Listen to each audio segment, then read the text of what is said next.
जर तुमच्याकडे OTG किंवा मायक्रोवेव्ह असेल तर एअर फ्रायर घ्यावा की नाही? एअर फ्रायर म्हणजे नक्की तरी काय? त्याचं फंक्शन काय? OTG बेस्ट की एअर फ्रायर? बघूया या व्हिडिओमध्ये.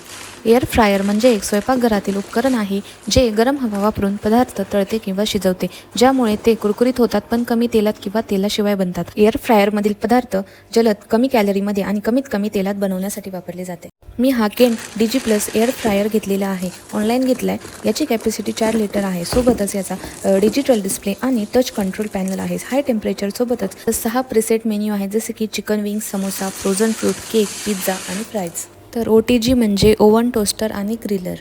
यामध्ये वरच्या आणि खालच्या बाजूला हिटिंग कॉइल्स असतात, त्याच्यामुळे त्याचा हिटिंग एलिमेंट असा वापर केला जातो, त्यामुळे अन्न दोन्ही बाजूंनी व्यवस्थित शिजते. OTG मध्ये पदार्थ बनवण्यापूर्वी ते प्रीहीट करावे लागते, तर एअर फ्रायरमध्ये प्रीहीटिंगची गरज नसते. तर अशा प्रकारे OTG आणि एअर फ्रायर वर्क करतात. तर आता एअर फ्रायर बेस्ट की OTG बेस्ट? तर हे डिपेंड करतं पूर्णपणे आपल्यावर की आपल्याला कशा प्रकारे अन्न बनवायचं आहे. मला विचाराल तर कुकिंगसाठी एअर फ्रायर बेस्ट आहे आणि बेकिंगसाठी OTG बेस्ट आहे. शेवटी चॉईस तुमचा आहे की तुम्हाला कशाची जास्त गरज आहे. या दोन्ही प्रोडक्टची लिंक मी डिस्क्रिप्शनमध्ये देत आहे, तुम्ही चेकआउट करू शकता. मी एअर फ्रायरच्या रेसिपीज लवकरच घेऊन येईल, त्यासाठी चॅनलला सबस्क्राईब करा. या व्हिडिओमधून तुम्हाला जर काही मदत झाली असेल तर लाईक करायला विसरू नका. भेटूया नेक्स्ट व्हिडिओमध्ये. बाय.